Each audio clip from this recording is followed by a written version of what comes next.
All right, we're back. Sorry about that. We had a little bit of a bandwidth issue. We're going to pick up where we just were, talking about the Jets.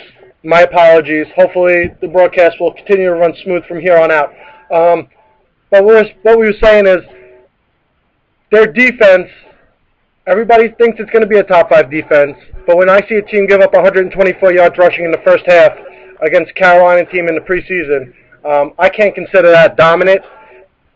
They have young players up front that look like they have the potential to be good with Wilkerson, Ellis, and Corporals. But their defense,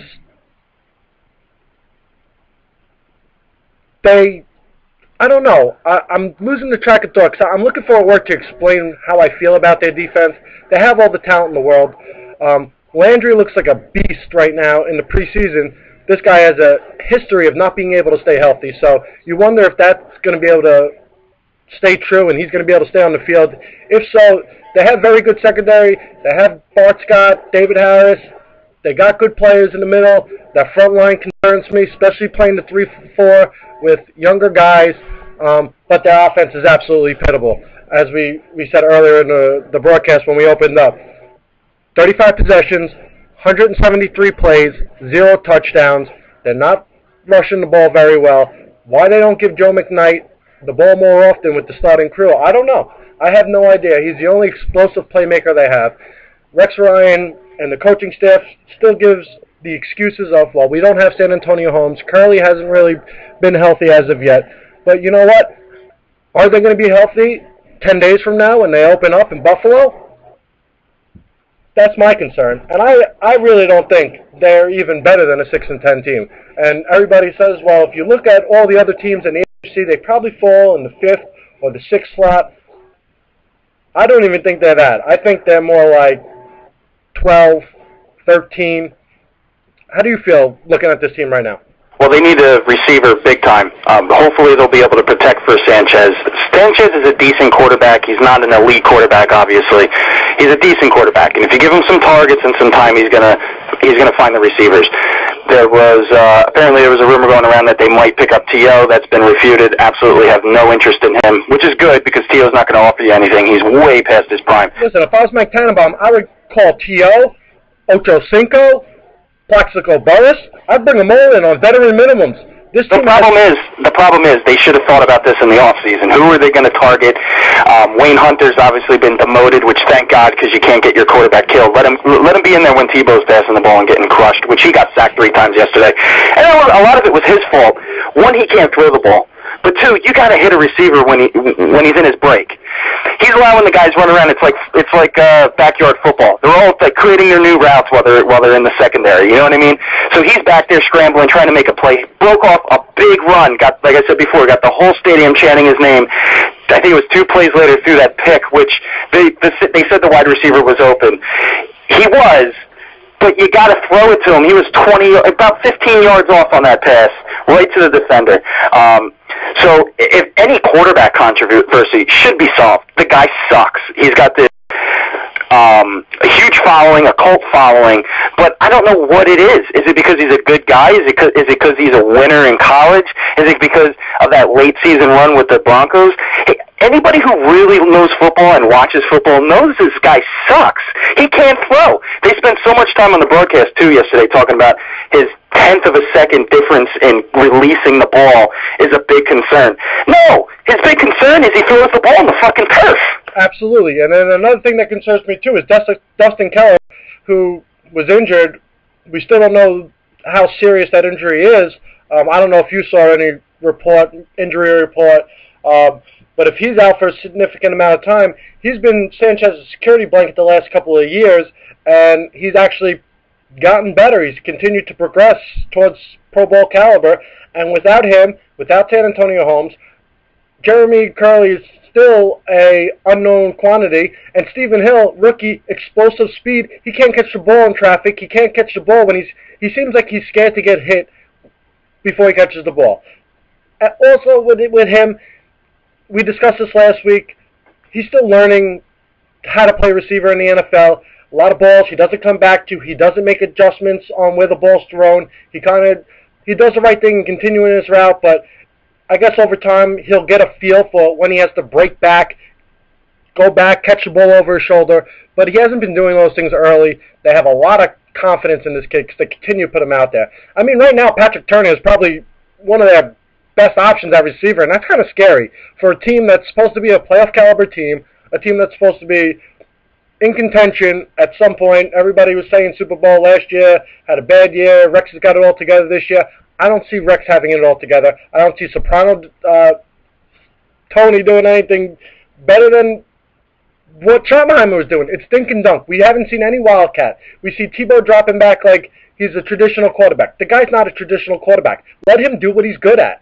And it just seems like whatever decision they make on offense right now, it's the wrong one. I don't know how you're going to... I feel bad for Jet fans. Me personally, I don't root for that team, but I like to see them do well. It would actually be good for our show to talk about them if they're doing well. My boss is a Jet fan. On Monday mornings, when they lose, I suffer for it because he's pissed off. So, all in all, it's just like you don't know what you're going to get. It almost seems like a Jekyll and Hyde. Hopefully that's the way it is from preseason to regular season, and we're going to find out in Buffalo shortly. Yeah, we can't make too much about the second and third team coming in there because they're not going to be playing when the game matters. When you look at their drives, though, to start, I mean, first possession, 6 plays, second possession, 3 plays for -5 yards. They had a good drive in the beginning of the second quarter where they had it for 6 minutes, got 72 yards, but it resulted in a field goal. Same thing, 4 plays on the next drive, 8 yards, field goal. 3 plays, interception, 19 These drives, there's a 44-second drive, a 19-second drive, a 1:16-second drive, a 12-second drive. You're not going to take control of that team. You're going to put a lot of pressure on your defense, which I know you said you're concerned about. Their pass defense looked pretty damn good yesterday. I like their corners, and I like the safeties. Their linebackers, we know that their linebackers are pretty good. It's the guys up front stopping the run. That's where it all starts. If teams can run the football on them, they're going to control the clock, which means they're going to wear that defense down, and when the offense comes on the field, goes 3 out in 19 seconds of game time, that defense has to come back on the field. That's going to hurt them in the long run. Defense might be able to keep them in games the first 5 weeks, but if they start off 1-4 and that defense is on the field for almost 40 minutes a game, the rest of the season is going to seem very, very long for any Jet fan out there. Yeah, they got to really shore up the offensive line and hope that Sean Green does well. I saw him a couple times where it looked like some old-style Jet offense. A couple nice runs by Sean Green. Still only averaged 3.5 yards per carry, but they really got to get that shored up. They got to get some line protection, and hopefully they can fix that before the start of the season. But I don't know. They might be banking on that Wildcat with Tim Tebow, but I don't see it happening. But we haven't even seen the Wildcat, so we don't even know how effective it could be. And that's going to be a big surprise. Tebow's playing against second-team defenses. Sorry to cut you off. He's playing against second-team defenses for the most part.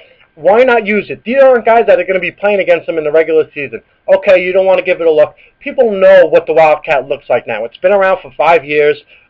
It's actually old-school option football, the way it was played, the way it was originally played before it became a passing league. And when I see the stats from yesterday in the first half, Sanchez was 7 for 14, and only one receiver had more than one reception. That was Sean Green, and he had like a total of 6 yards receiving. That's not going to get it done, especially against good defenses. Coming out of the gate, Buffalo's is not shabby on defense. We know Pittsburgh's a good defense, and they got to play New England, who will come to play, even though their defense overall the last couple of years has been subpar. They seem to get up for the Jets. So it just seems like it's going to be such a long season for the Jets and their fans, and it just seems like, as far as the saying goes, the same old Jets, that's pretty much what they are to me, the way it's looked so far. Hopefully, you know what? Also, week 4 of the preseason, as everybody knows who's a sports fan, who's listening and watches football, diehard football fans, your starters aren't supposed to play in week 4.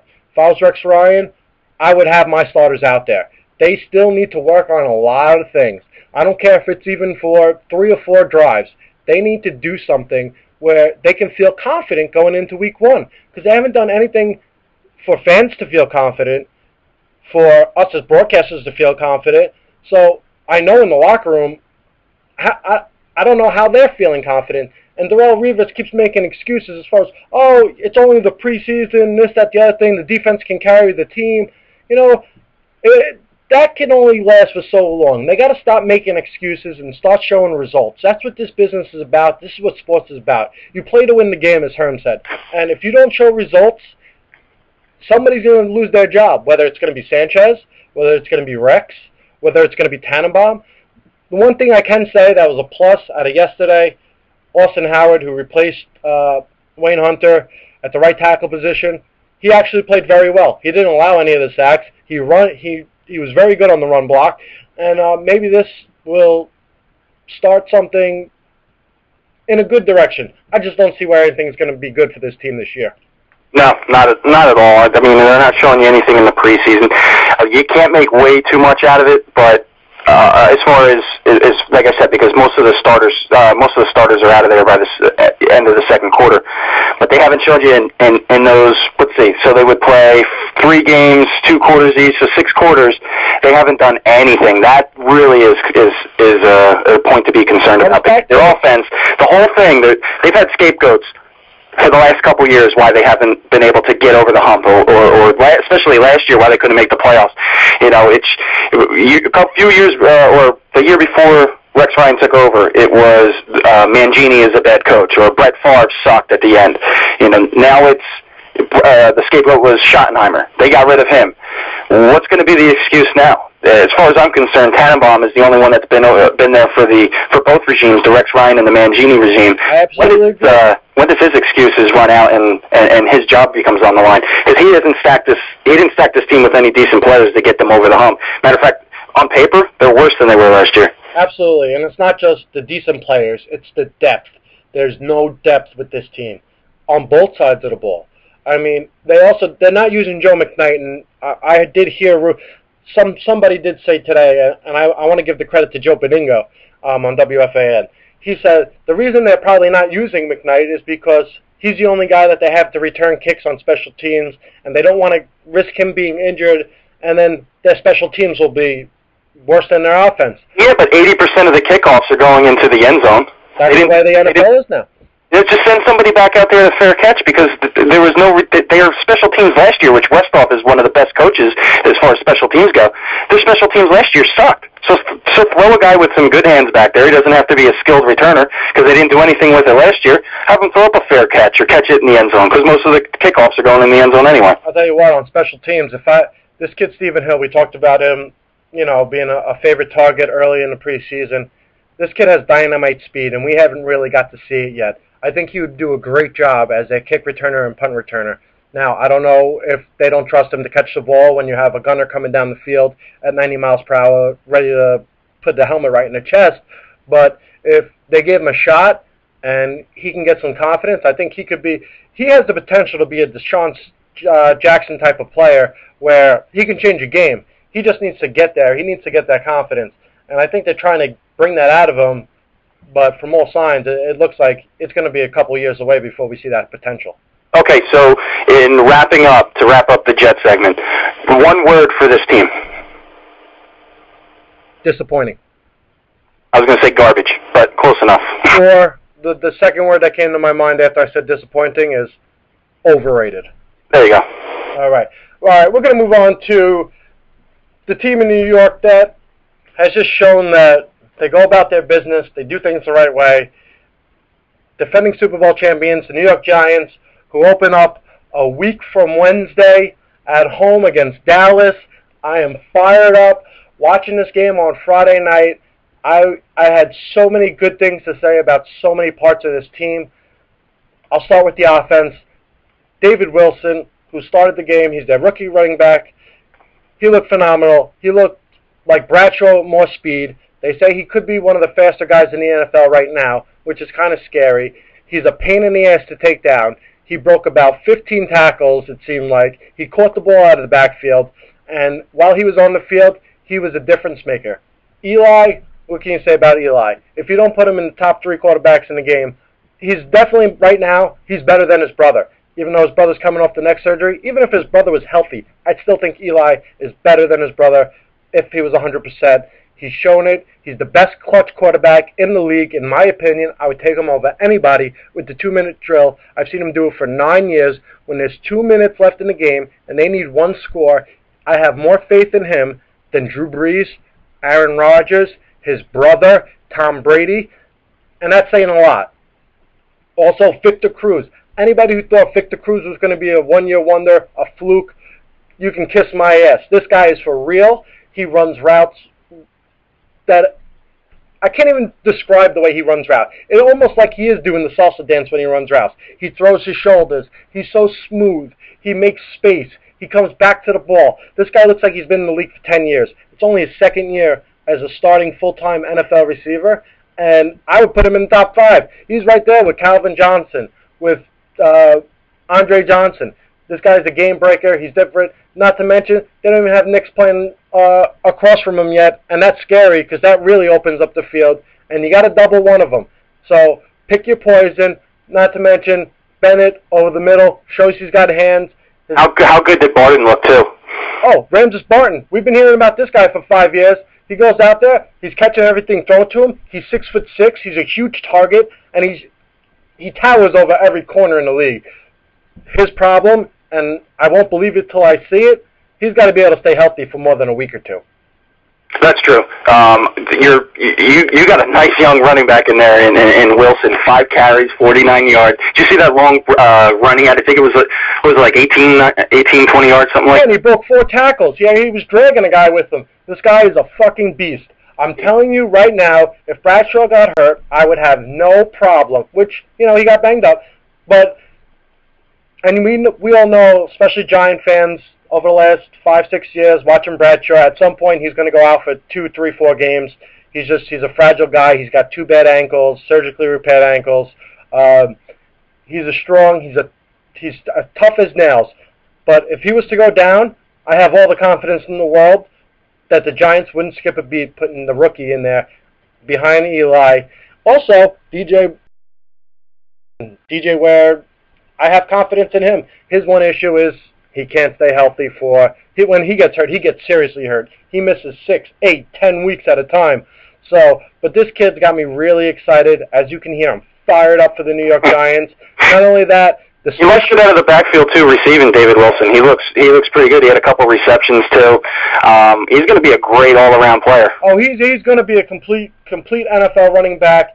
And as long as we all know that this game takes a toll on your body. As long as he can stay healthy, in a couple of years, he'll be a Ray Rice type of player. He'll be an LT from 10 years ago. He's going to be one of those featured superstar running backs in this league.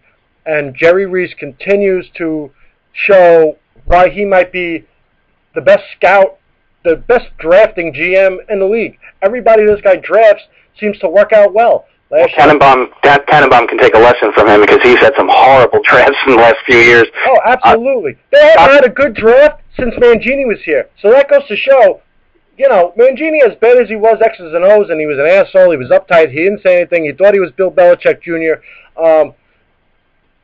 This guy, Mangini, actually was able to evaluate players and see where they can transition from college to the pros, where Tannenbaum, he just doesn't seem to have that knack for football, that eye for football. Before he was the GM and he was drafting players, his job was the capologist. He was a numbers guy. He's pretty much a glorified accountant that they made into a general manager. Good point. And the reason he still has a job is because I think him and Rex get along very well. They're both, heavy-set guys. They like to eat. They like to have snack time. And I don't know what really else to say about Tannenbaum, but he's not getting the job done. But when I look across the locker room at MetLife Stadium, I see Jerry Reese, and this guy isn't talking trash. He isn't, patting himself on the back, and he continues to produce Pro Bowl caliber young players. And and it's funny because it's so uninteresting to ESPN and everybody else. That's why you're not seeing the coverage from a defending Super Bowl champion in the biggest city in the world as far as entertainment, sports goes. The New York Giants get no coverage. What they're covering is the shitty New York Jets because of all the drama, and that's apparently what gets the ratings. I saw a funny tweet by, if anybody's on Twitter, if there's a thing called, I think it's Not Sports Center, which... Yeah, I follow that. It's really, really funny. Did you see the tweet where they said Tim Tebow blows out all his birthday candles? We'll have Candle by Candle, a recap of Candle by Candle coming up after the break? Yes, I actually retweeted that myself. I thought it was hilarious. If you are on Twitter and you want to laugh about sports and you want to be a little entertained, that is a great handle to follow. It's somewhat serious. They take serious topics and they really turn it into something really funny. That's for anybody out there. Also, don't forget to follow us on Twitter at NySportsGuys1, all one word together. Garris does most of the tweeting. Once in a while, I'll pop in there. If you want to get me on my personal Twitter handle, it's Talkin' Sports. Leave off the G. 24/7. That's 247. And we can keep in contact that way. But back to the Giants. Another thing with them, 2 years ago, they might have had the worst special teams in the league. The way they played last year, it was improved. The way they've looked so far in this preseason, they look phenomenal. They blocked a kick the other day. They continue to get the job done. Their punt coverage is awesome. I haven't seen a Giants team cover punts the way this Giants team has in the last, 6, 7, 8 years. So there's a lot of good things happening with the Giants. Their defense looked good, even though, the Prince went out with an injury. Seems like he might miss a week or two. No big deal. He probably won't play Wednesday against New England. But really, they're fine. They're loaded up front. Their young linebackers are continuing to progress and get the job done. And there's nothing more you could say about the New York Giants, but they're going to be in the race when it's all said and done. Absolutely. Just not getting the attention, but that's fine. That's the way they like it.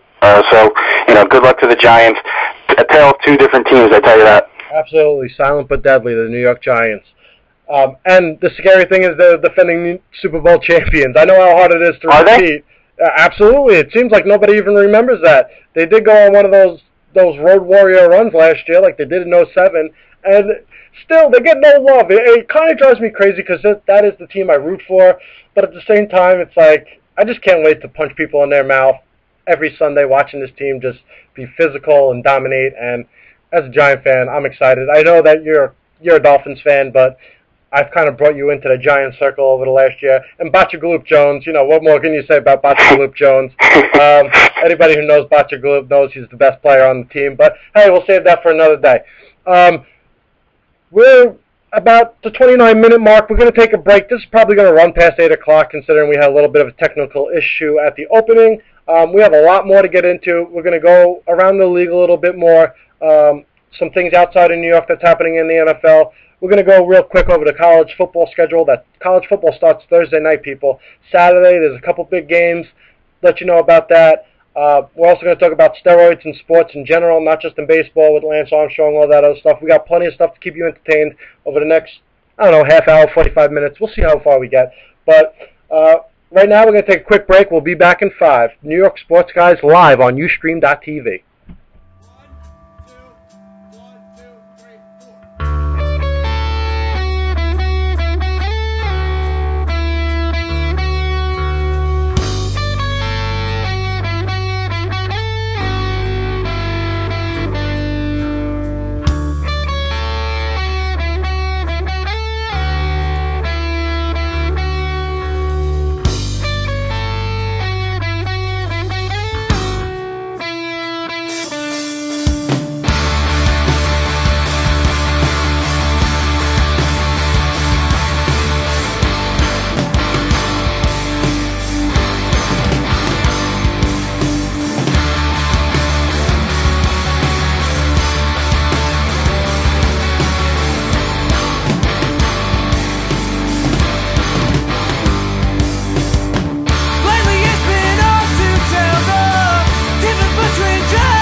we're back with the New York Sports Guys, Garrison Gags, coming to you live via Ustream.tv. We just went over a little bit of Giants and Jets. We're going to get into stuff that's going on, some other things that are going on around the league and the NFL.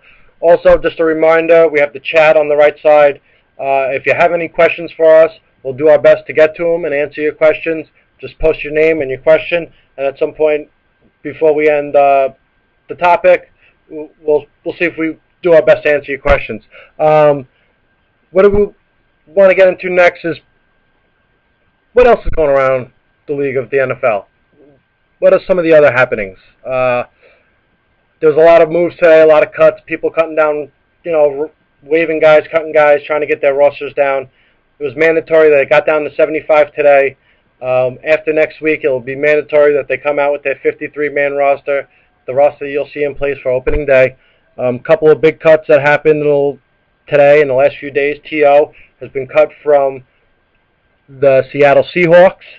So now we have no Ocho Cinco, no Terrell Owens, no Plaxico Burress.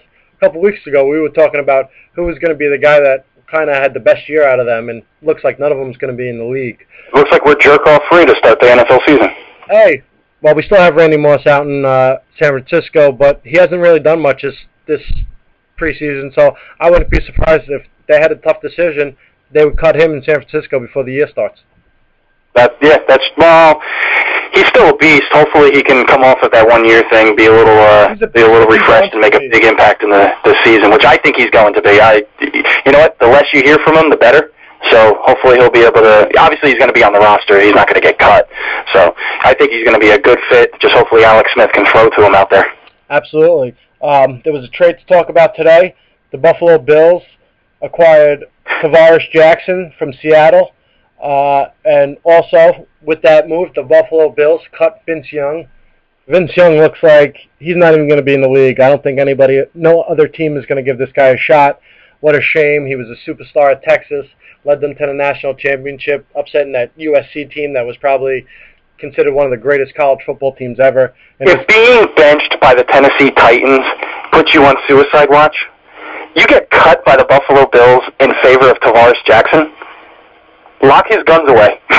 Absolutely. I mean, this is the guy who, was supposed to be the next Michael Vick or Donovan McNabb, and I think it's more his attitude and character that's kind of pushed him out of the league or pushed him on the verge of being out of the league more than anything. I think when you look at his numbers, he's still a winning quarterback as a starter in the NFL. So the fact that he can't get off the pine, even last year with Philly, the few games he played, he won games. So it's going to be interesting to see if he gets another shot in the NFL. Russell Wilson, Seattle's been making so much news this week, these last couple of days too. Russell Wilson, we talked about last week, pushing Matt Flynn to the brink for the starting job, and it was named that he's going to be the starter out in Seattle, which is a nice thing to see that, there's a coach in Pete Carroll who's not going to take a guy and play them because of their contract. He's going to do what's best for his team, and it looks like Seattle's heading in the right direction. Any other news that you have that you want to pop out there for us, Garris? Well, I thought Peyton Manning looked pretty good yesterday too. More importantly, he took a big shot in the backfield by the dominant defense of the 49ers. Took a shot, had a little whiplash action, got right back up, and handled it pretty well. We'll see how the full season goes if he can take a bunch of those beatings. But I really think if his, obviously it's all contingent on his neck holding up, but if he can be somewhat or a shadow of the Peyton Manning of old, if they were able to win a one playoff game last year with Tim Tebow, I really think Denver Broncos could be a sleeper. Same thing with Matt Castle in Kansas City. I think they're a sleeper team out there too. But I'm really interested to see how Peyton Manning holds up through the year. Well, I think you obviously have to say that Denver out in the West is the favorite. San Diego, as you know, they always get off to a terrible start. They try to make a surge at the end of the year. Last year, they weren't able to actually complete that surge and get into the playoffs. But Oakland, do you expect anything out of Oakland? They seem to have some pieces of talent, but they just never can put it together. Last year, they always play well against their own division, but this year, it just seems like with Peyton Manning, Denver will take the next step. They will definitely win that division. And they got a solid defense, too. Denver's defense is pretty damn good. So, well, that's what won them the games last year. Everybody gives credit to Tebow, but you know what? When the defense only gives up 3 to 10 points a game, it's not hard to win games. Yeah, exactly. With no quarterback, they went to the playoffs and won a game. Peyton Manning didn't really have a defense in Indy, and he won a Super Bowl, and they were a pretty decent team, just relying on Peyton's arm. So you add a little bit of a pretty damn good defense, along with the Peyton Manning coming back off an injury. I think they could be a real sleeper team in the West. Also, real quick news, going back to the Giants, Chris Canty was put on the PUP list. You won't see him till at least week 7. It's mandatory. He's out 6 weeks. Anything else you have on the NFL, breaking news, stuff that I'm not aware of that you want to break to our audience? No, I just do. You know what? One quick point about my shitty Dolphins. I don't know if there's any. Yeah, we always have room for your Dolphins. Hey. Well, once again, I'd like to thank my father for giving me some shitty teams to root for, whether it's the Mets, the Dolphins, the Knicks, just constant shit. I do see a little bit of light at the end of the tunnel. I don't know what the Dolphins were thinking cutting Ocho Cinco. That was the dumbest move ever. Ryan Tannehill can only do so much out there. He looks the part of a starting quarterback, which we talked about before last week. He looks the part. Tall dude, athletic, had a really nice scramble, but he's going to be scrambling for his life if these wide receivers can't run their routes correctly. In Hard Knocks, I guess it's going to be one of their top targets, Roberto Wallace. They want to give this guy the starting job, and they were joking around. The coaches nicknamed him Ankle Weights Wallace. When he's running a route, it looks like he's trying to run the route, like he's concentrating on, all right, 7 steps, cut. He can't break free, and the guy's big, he's strong, and he's supposedly quick, but when he's running routes, he's not really running the correct routes. Devon Best had a couple nice catches, nice balls thrown from Tannehill. He must have been thanking God because he finally found a receiver who could catch the ball. Nene, I guess they picked him up from San Diego. He looked like shit. Apparently that's a favorite target of Tannehill's too, but he couldn't hang on to the ball all game long, constantly hitting his hand. And Tannehill's doing a good job with placement. He's seeing the cornerback on the inside of the receiver's route. He's throwing it to the outside. These receivers got to be able to break off their route a little bit and position themselves to make the catch. Tannehill's numbers look worse as far as completion percentage goes than they really are, due to the fact that the receivers are really giving them shit. So cutting Chad Johnson, whatever you want to call that retard now, cutting Chad Johnson was a bad move because at least it would have been somewhat of a target. Not that he's close to being the player he used to be, but at least he was somebody to throw the ball that you could probably count on at some point during the year.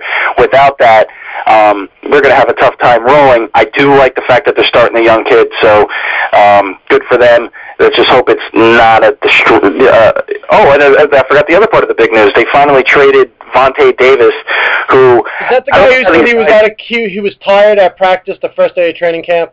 Yeah, and he's acting. I mean, it looked like he was playing up for the camera, walking around going, I'm acting not to be tired. You're a professional. He came in slow. He was supposedly one of the better cornerbacks in the NFL. To be honest, I overanalyze my teams, but he really isn't that great. He takes a lot of plays off, and it's due to his laziness and him being out of shape.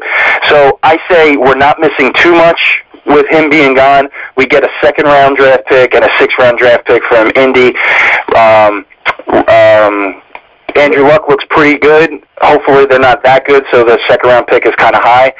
So maybe we're going into the right direction for the future, but we've been in a rebuilding process, which seems for the last 13 years since Marino's been retired. I hope this Jeff Ireland guy can either get his act together or Stephen Ross, the owner, just kicks him out finally, because, when Parcells was calling the shots, they had that one playoff year. He looked like he was putting things into place. Ireland gets involved, and it looks like we're going down in a different direction, but hopefully they can turn the ship, and that's all I got on my shitty team. Well, the one thing I'm going to mention about your shitty team, and the one thing that Tannehill, of course, I'll keep my eye on, but I'm really interested to see Reggie Bush last year, the last 8 to 10 weeks of the season, that guy played as like the potential that he was when he came out of college. I'm interested to see if he could do that again this year and kind of pick up where he left off and continue to be a top-notch running back in the league. He finally got his opportunity. He made the most of it last year. Let's see what happens this year. All right, we're going to transition from football a little bit, and what I want to get into is it's come up so fast on us that I don't think anybody's even really aware, but Thursday night starts college football. it's hard to really analyze or break down any of these teams, these top 25 teams. USC is actually right now #1 in the polls, which should be interesting because from all intents and purposes, I don't really know who they have or what made them the #1 team. I know that they've been on probation the last couple of years and haven't been bowl eligible, but on Saturday there is a matchup, and of course it has to be my team, the Michigan Wolverines. They have to come out of the gate and they play Alabama. That's a Saturday night game on ABC at 8 o'clock. #2, Alabama versus #8, Michigan. Michigan the last 5-6 years have really not been themselves. Last year they rebounded. Grady Hoke looks like he's a really good college football coach, and let's hope they can upset the world and beat Nick Saban, who I fucking hate. For some reason, I don't know why, I just hate that guy. I don't know if it's the way he looks or the way he acts or the way he lies about every decision he's going to make. Maybe the way he screwed your team when he actually had them on the cusp of going in the right direction. But the guy just seems so fake and phony, even though he wins a lot of college football games. I just fucking can't stand him. Yeah, no, I understand completely. Kind of liked him in Miami because he improved them to, I think he went 9-7 if I'm not mistaken. They won a bunch of games that got them to 9-7. But, you know, as far as the whole lying thing, I'm not going to Miami is where I want to be, but he was just using that as a position to get, you know, a bigger contract, move away from LSU and go to Alabama. And now he's big man on campus. He's a big shot. Good for him. He won a national championship, but I think I can't stand the guy, and I don't know what it really is. You're right. It's something about his look, and it's something about his arrogance, and I just think he's an asshole. A thing I wanted to, this might sound weird, a thing I wanted to touch on was a little bit of Penn State news. I don't know if you saw this, but before we went on, I was reading an article. They are banning Sweet Caroline from being played at Penn State's football games. Why? Do you know why? Why? Because of the lyrics, touching me, touching you. That's not a joke. That wasn't on a fake website. They're actually banning it because of the touching references. It's understandable, but that university has been through the last 11 months. I don't blame them. Well, they also banned that deep cut on on Led Zeppelin's first album. I think it was called "Bleeding Ass in the Shower." That's no longer allowed to be played at the stadium either. That's some good stuff. Yeah, but that's probably, besides Michigan, Alabama, that's probably going to be the most covered college game. Don't forget about the Irish playing in Ireland. I did. You know what? I did forget about it. I did forget about it, and good thing you brought it up. For you, everybody who doesn't know, and I'm sure it seems like half the country is Notre Dame football fans, especially I want to say 90% of my friends in high school were huge Notre Dame fans, and I know they still are. They're going to Ireland to play Navy, and you know what? Half their team is suspended, and I wouldn't be surprised if Navy actually upset them. Navy is not a bad football team. They've been getting better. There's no other game, as I look at the schedule here, for the opening week of college football, there's two top 25 teams playing against each other. The only one is Michigan, Alabama. There are some other games, though, that I guess, unless you're a huge college football fan, have some interest. Kentucky plays Louisville to open up. That's a big interstate battle. What else do we got here? South Carolina, Vanderbilt. That should be pretty good. That's actually Thursday night at 7 p.m. on ESPN. I'm just looking forward to college football. So it's just the start of football season. Nothing better than college football Saturday. I'm excited. Stupid game, South Carolina, Vanderbilt. I'm excited about it. So I got nothing else to say on that. That was it. Yeah, you know what? Right now it's kind of hard to break down college football because really you don't know what these teams are until you see them for a week or two. You know, hopefully we get an upset somewhere this weekend where a top 25 team gets knocked off. It would be nice to see LSU lose to North Texas. I mean, that would be something definitely worthwhile to talk about next Monday. But until this season really gets rocking and rolling, it's kind of hard to really get into it as far as breaking shit down. Miami does play Boston College. That's another one that could be somewhat interesting. That's Saturday at 3:30. Besides that, there's not much more to get into on college football. We're actually going to take a quick break, 3 to 4 minute break. We're going to come back. We're going to hit on steroids in sports, not just baseball, cycling, Lance Armstrong, all that other bullshit. And maybe we'll share some personal stories. We're also going to hit on the Red Sox trade with the Los Angeles Dodgers. And maybe we'll even talk a little bit about Derek Jeter, my favorite athlete. Back after this, New York Sports Guys on Ustream.tv.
And we are back with Garrison Gags and New York Sports Guys live on Ustream.tv.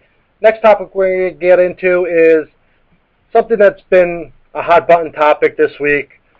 Something I really don't want to talk about too much because I'm kind of sick of it over the last 7 years that we've been dealing with it. In the last 2 years it's kind of not been around that much, but steroids in baseball, it's more steroids in sports in general.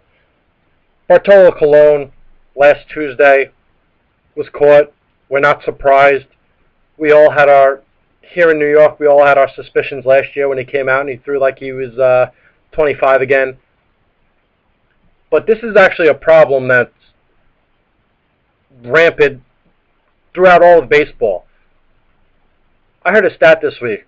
176 minor leaguers between single A, double A, and triple A, have been busted for steroids this year.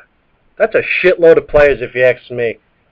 And you got guys like Skip Bayless who accuse icons like Derek Jeter of taking performance-enhancing drugs. And not for nothing, Skip shouldn't talk. He probably injects more shit into his body, all that Botox into his face, than Derek Jeter has ever put probably supplements into his body.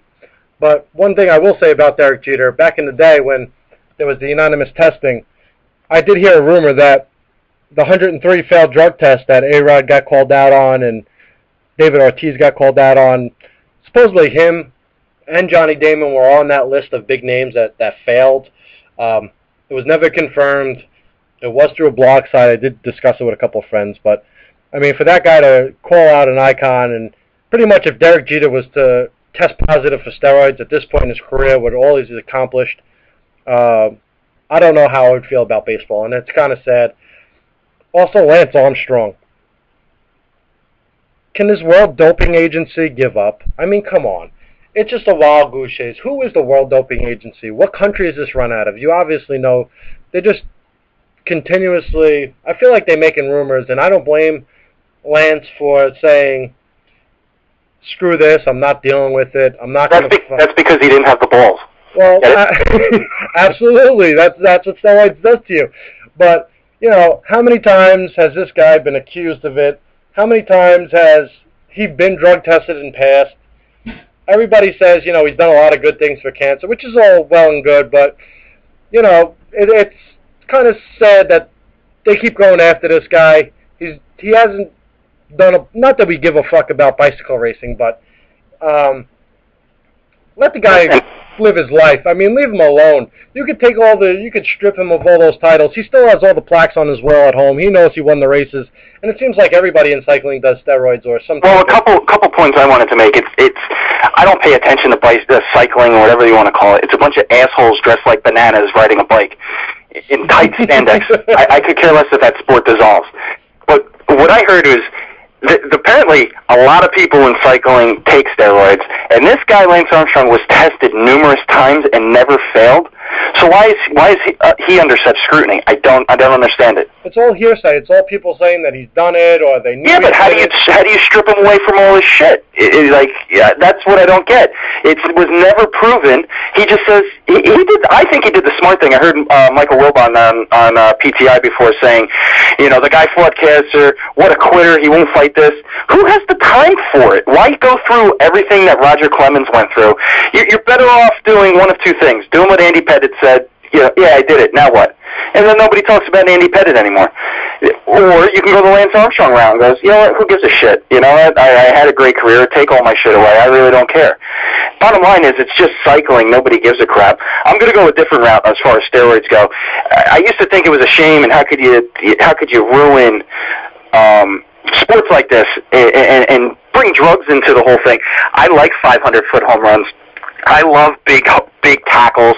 Could care less if you drop dead from using them when you're 40 years old. I don't care. I love athletes, big, strong, fast. Baseball was better when there were 72 home runs being hit in a season.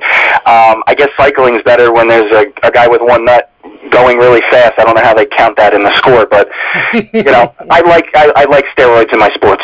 Well, as far as steroids, I could care less, as you say, as far as if the players do it and whatnot, but my main concern is kids, teenagers, and I don't really want to get too in-depth, but I do have a personal story I can tell.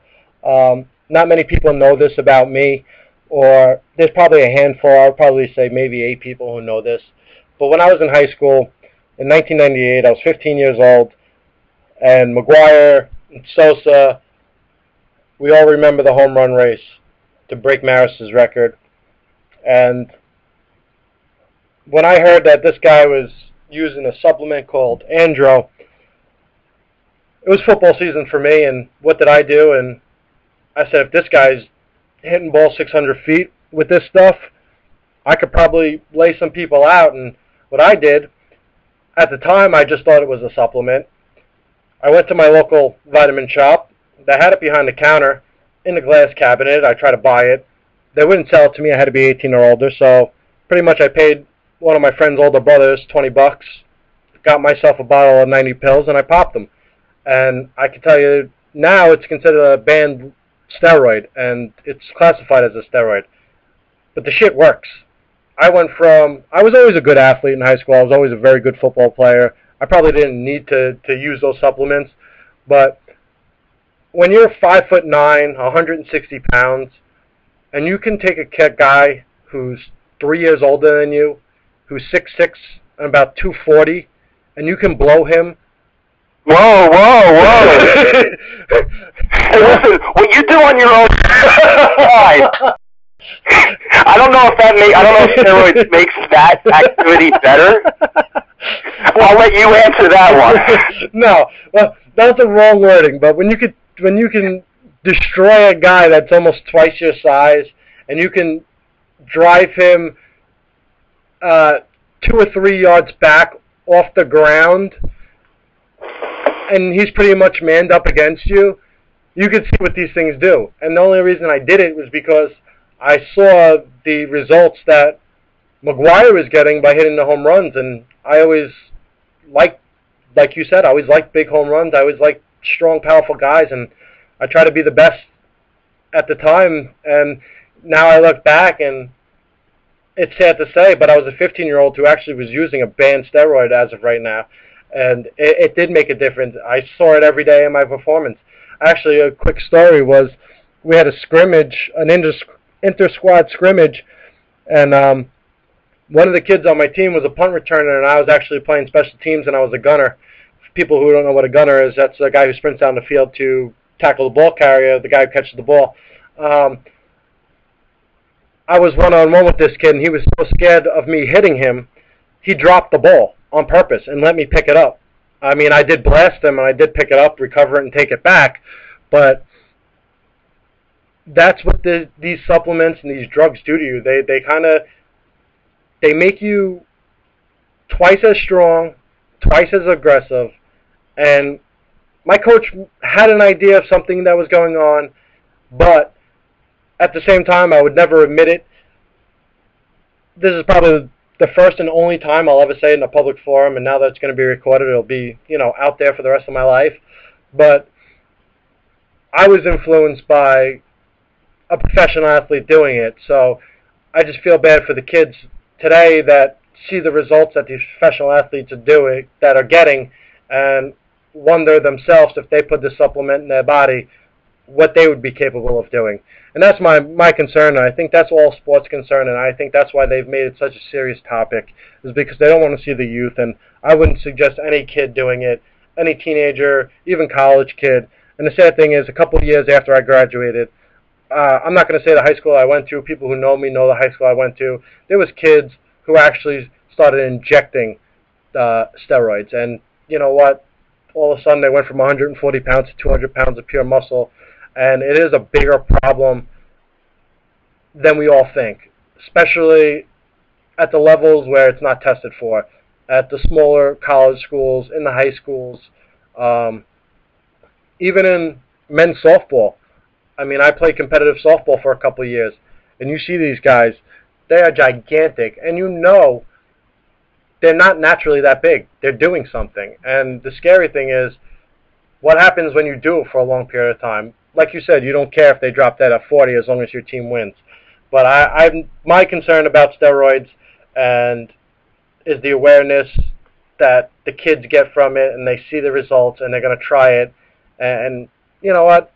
We've seen stories in the news over the last couple of years of kids who've done it.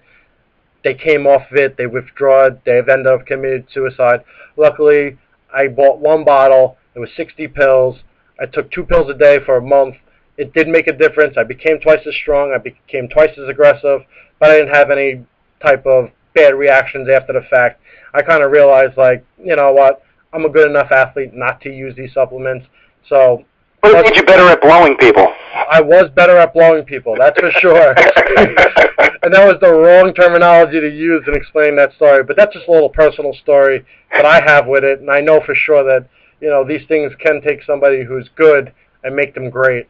And I just feel bad for any kid who thinks that, they're not good enough and they want to get to that next level. That might resource to these supplements and to these steroids. But don't want to spend any more time on that. We're going to go into something a little bit more positive, a little more straightforward, and we're going to give you something a little nicer to look at. So we're going to talk a little bit about the Boston Red Sox. The picture you see on yeah. The reason I put that up there is because, as you know, I'm a huge Yankee fan, and the last thing I want on my broadcast is a Boston Red Sox logo. So I decided to put something that will keep everybody's attention. I hope you all like it. But Boston and the Los Angeles Angels this past Friday made a blockbuster deal.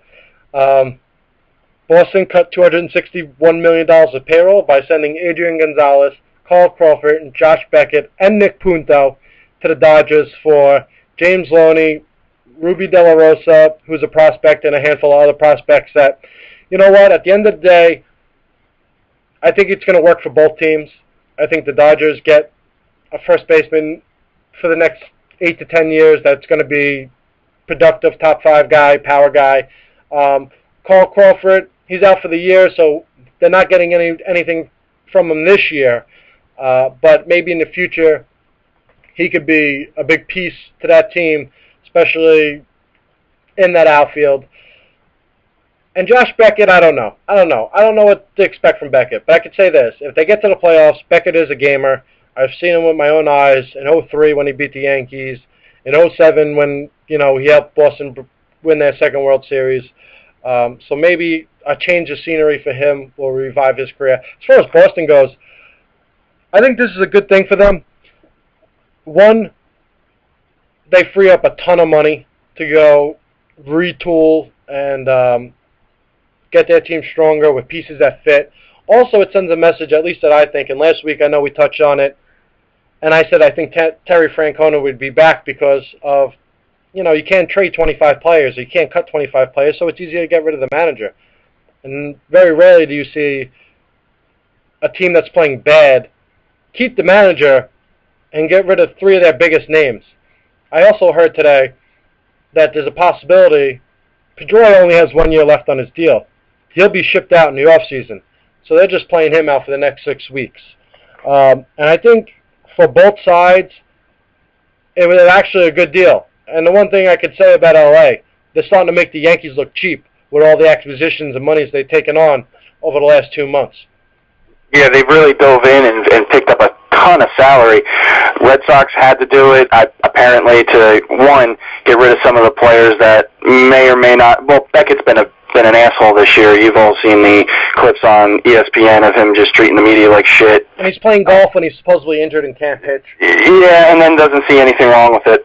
He's the key to the whole deal. Adrian Gonzalez has been having a decent, actually a very solid year, batting 300. These are stats from when he was with the Red Sox. He did have a home run yesterday, I believe, but he was batting 300, 15 home runs, 86 RBIs. Those are pretty damn good numbers.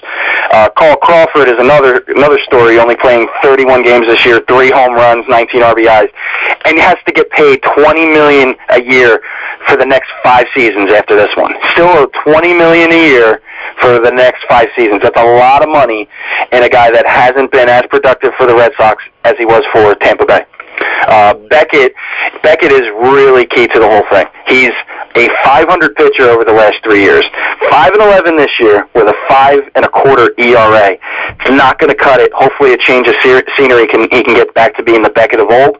But we all know what he does in the postseason. You got to say, as much as he might not really give his full effort when it's July or August and it's the dog days of summer. But when it comes to August, the guy is a good pitcher. That's true, but $260 million over to the West Coast. The Dodgers better hope they have a good run. They have a lot of money out there, so it's not really going to affect them. I think it's a great move for the Dodgers. All you got to hope for is Carl Crawford can come back and Beckett can at least give you some postseason appearances that are worth something. Adrian Gonzalez is a solid player. What you don't know is what are all these prospects, and most prospects don't pan out. What are the Red Sox really getting in return? Just rebuilding their team, getting some young players nobody really has ever heard of. They did get James Loney, though, right? Yes, James Loney. But you know what? James Loney is, he's a little bit better than the average major leaguer, in my opinion. He's not really a piece that you can build around, or he's not something that you're going to say, ooh, wow, James Loney, I'm so excited to have him on my squad. But he's a piece that maybe he has the attitude that Valentine's looking for, and this deal just makes me think that Valentine's going to be staying there at least through next year, and they're going to give him a shot. Well, Valentine's better coaching people that need to be coached. It's easier to coach young players, minor league players, than it is to control a team that loves to drink beer and eat fried chicken in the clubhouse. They lost these players a couple years ago. They're not coming back to a guy who manages like Bobby Valentine. I love that. I love Valentine. Loved him when he was with the Mets. When he got ejected from the game, came back with a Groucho Marx mask. That was fucking funny, But that shit's not going to fly in Boston, and by dumping all those players, it was just a sign. It was just pretty much here, Bobby, you're going to be coaching our team, at least mold it for the future, and that's what Valentine's good at. Absolutely. I agree. He did the same thing with the Mets when he came on. He got rid of Bernard Gilkey. He got rid of a couple of guys that were considered fan favorites, and he just said they didn't fit, and he ended up building a team, even though it was a bunch of no-name players with Mike Piazza, that got him to the World Series. So, we'll see what happens with Boston in the offseason. I think Pedroia is on his way. He's the next piece to go. Also, you got to remember, they got rid of Euclid, too, who was considered the heart and soul of that team. So that front office is really making a statement to the players saying, listen, either ship up or shape up, or you're going to get shipped out. And I think even though I don't know how competitive Boston's going to be next year, it looks like they're going to have to retool. I wouldn't be surprised if they make a serious offer for Josh Hamilton to bring in some star power.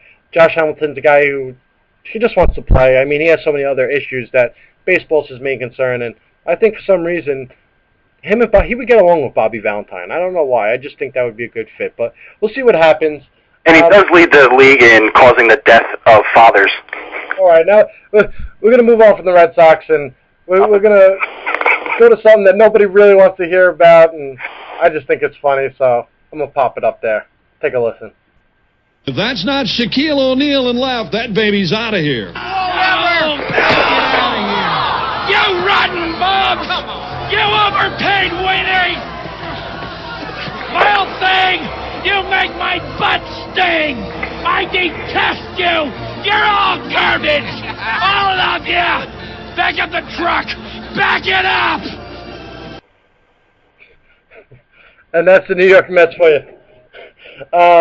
There's nothing more you can do but laugh, especially when they lose games to a team that is 30 games under 500.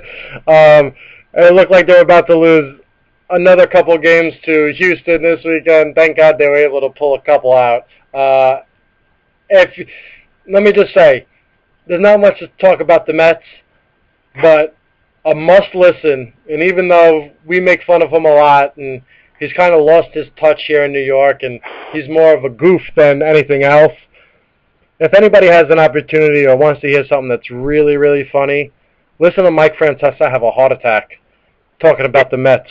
And if you can't find the link, we'll post it on our Facebook fan page.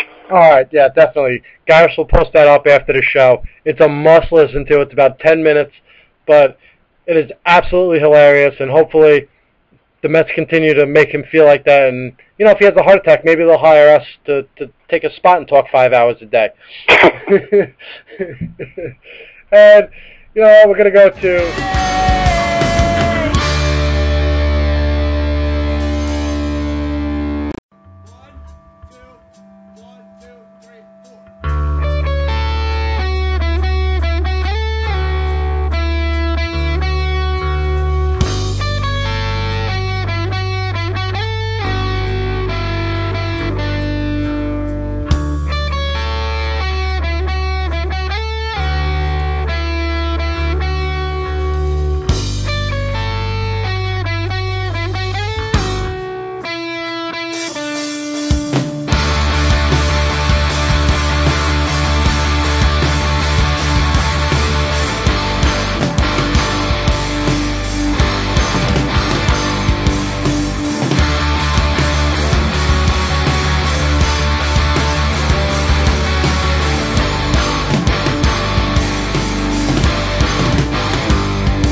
fans feel a little better, where it was 2.5 before.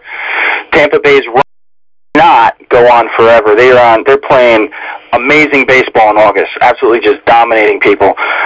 So the Yankees going to get a hold on the division. 4-game lead. We're going into September on Saturday, the final stretch. Yankees are going to be fine. Like you said, shore up some pitching. Everything should be good for them. So I wouldn't be too worried as a Yankee fan. It looks like they're going full bore after the division, and I don't expect anybody else topping them. All right, so that pretty much closes out our show today, but we want to get into one last thing with you guys, anybody listening, anybody who watches the recorded version. We've been doing this show now for a month. This is our 6th episode, and we've done a lot of good things as far as promoting and reaching out to people. This week we actually went from reaching out to 240 people knew about our show to, and I think it was up to, about 1,300 people, Garris? Just shy of 1,300 people. Just shy of 1,300 people. Between our Facebook fans, you guys all together combined have over 10,000 friends. If you could just do us the solid, continue to promote us, continue to share the events, and also, when we post up the poll questions, if you can answer them, give us our feedback, give us your feedback. Last night we posted up a poll question asking people, what did you want to hear most about tonight? We didn't get that great of a response. Hopefully in the next weeks to come, prior to episodes, you guys take, it's 30 seconds. You click, you make a choice, you click submit, and it gives us more direction on where you want us to go as far as entertaining you. We also, make an announcement real quick, have a YouTube channel now. It's NySportsGuys, all one word. You can watch all the recorded episodes there as well. Some of the music might be banned because we are getting blamed for copyright infringement, which is absolutely true. Hopefully nobody sues us for that, but hey, what the hell. We're two guys just trying to make a nut in this world. And also, if you know anybody who would be interested in sponsoring this show, you can hit us up on our email. It's garrisongags@gmail.com. Also, constructive criticism. We don't mind taking, your opinions into consideration. What do you like that we do? What do you don't like that we do? We're always trying to improve. We're always trying to be, more entertaining for you, the people who listen every week. Even if you're not able to tune in live and you watch the recorded versions on Ustream or Facebook, or now you can watch them on YouTube. We want to know what you think, how you feel, what we can do better. We've gotten some constructive criticisms, and we try to take everybody into account. So we just wanted to put that out there a little bit. Garris, you got anything to add to that? I do. I wanted to thank everybody for last week's episode. I believe we had 34 people tuned into our episode last week, which was live. Another 77 people watched it, which we're over 100 people checking out our show, and that's pretty damn good, in my opinion. When we first jumped onto this, we said, hey, if we can get 20, 30 people listen to us, it'd be great. To cross over the 100 people listening mark is huge. And like Mike said before, if you could just share our information to your friends, whether you're sharing the event, and you don't have to share it to everybody. If you know somebody shouldn't be checking this out, like you shouldn't be sending it to, obviously, you don't want kids listening to the cursing and stuff. But if you can target a few people from that are on your friends list and just share it with them. Hopefully they can check it in. Even if it's just one or two more, we're just trying to build a little bit of an audience. We actually have some things in the works, believe it or not, where we may or may not have a sponsor soon, which would actually pump some money into the show. We're looking to get the phone line set up. We're having a little bit of a trouble with that, trying to beef up the computer system and the broadcasting software we use to put the show out. So anything you guys can do, keep tuning in. It really helps. Want to thank you guys for keep tuning in, and I think that's pretty much it. That's all I got to say. Yeah, and just to let everybody know, like, to say this show is actually being done on a shoestring budget is actually being generous. It's actually being done on really no budget right now. If you saw the way the show is running, you would probably laugh, but most people are obviously enjoying it. We've got a lot of good feedback. Keep it coming. Even if you have something nice to say, a compliment, we'll post it on our page, and you know what, we'll thank you. We'll give you credit for it, and you know what, we're looking forward to doing promotions as far as, getting T-shirts out to fans and, doing contests where you can win stuff, whatnot. And like Paul said, we're trying to get a phone line in here so we can take live calls. I think that would be very good for interaction with our fans and make the show more entertaining. But for now, we're going to call it a night. Another episode in the books, my friend. And any last words? Nope. All righty. Till next week, Monday, 7 o'clock. We'll be doing a review of college football, whatever happens in baseball. We'll wrap up the preseason. We'll get ready for opening night in the NFL on Wednesday here in, well, actually in New Jersey, but for all you New York Giant fans. So I look forward to everybody tuning in next week, and thank you for tuning in tonight, and good night, everybody. Appreciate the support. Don't blow anybody, Mike. We won't.